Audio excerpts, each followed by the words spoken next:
दोस्तों नमस्कार, जन स्वराज न्यूज़ में आपका स्वागत है।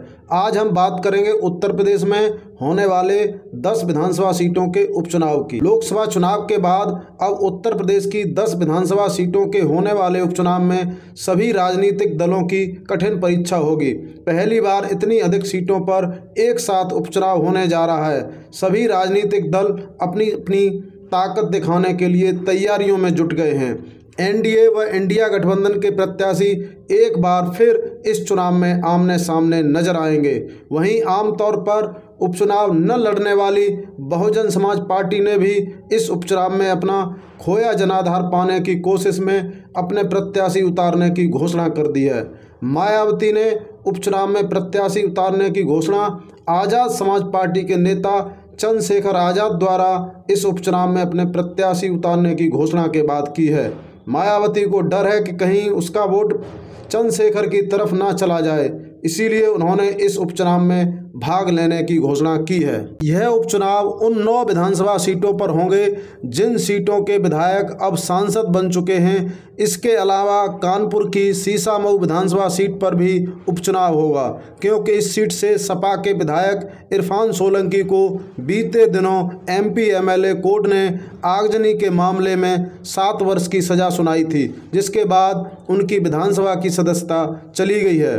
इसीलिए अब 10 विधानसभा सीटों के लिए उपचुनाव होना निश्चित है। हालांकि इन उपचुनावों की हार जीत से उत्तर प्रदेश की योगी आदित्यनाथ की सरकार पर कोई फर्क नहीं पड़ेगा, क्योंकि योगी आदित्यनाथ की सरकार के पास पहले से ही विधायकों की बहुत अधिक संख्या है। लेकिन एनडीए और इंडिया दोनों ही गठबंधन एक दूसरे को हराकर बड़ा राजनीतिक संदेश जरूर देना चाहते हैं।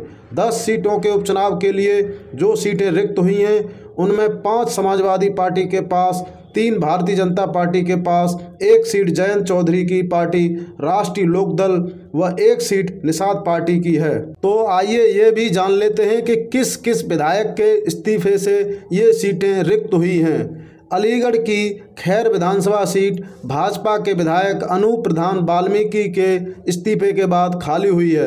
अनूप वाल्मीकि अब हाथरस से सांसद हैं।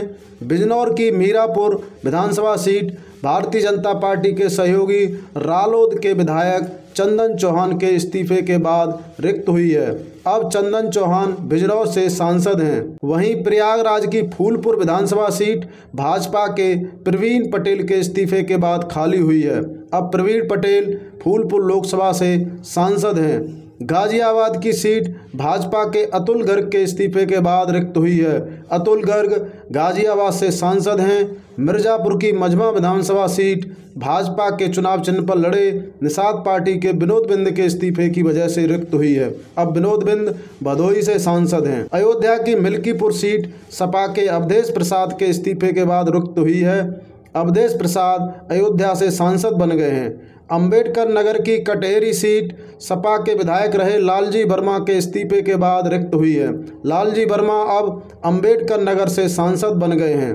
संभल की कुंदर की सीट से सपा के विधायक जियाउर रहमान बर्क के इस्तीफे के बाद रिक्त हुई है। अब जियाउर रहमान संभल से सांसद बन गए हैं। मैनपुरी की करहल विधानसभा से विधायक समाजवादी पार्टी के राष्ट्रीय अध्यक्ष अखिलेश यादव अब कन्नौज से सांसद बन गए हैं। दोस्तों, चुनाव आयोग इन 10 सीटों के उपचुनाव के लिए अभी कोई तिथि घोषित नहीं की है, लेकिन कभी भी घोषणा कर सकता है। उम्मीद है कि अगले 1 या 2 महीने में इन सीटों पर उपचुनाव हो जाएंगे।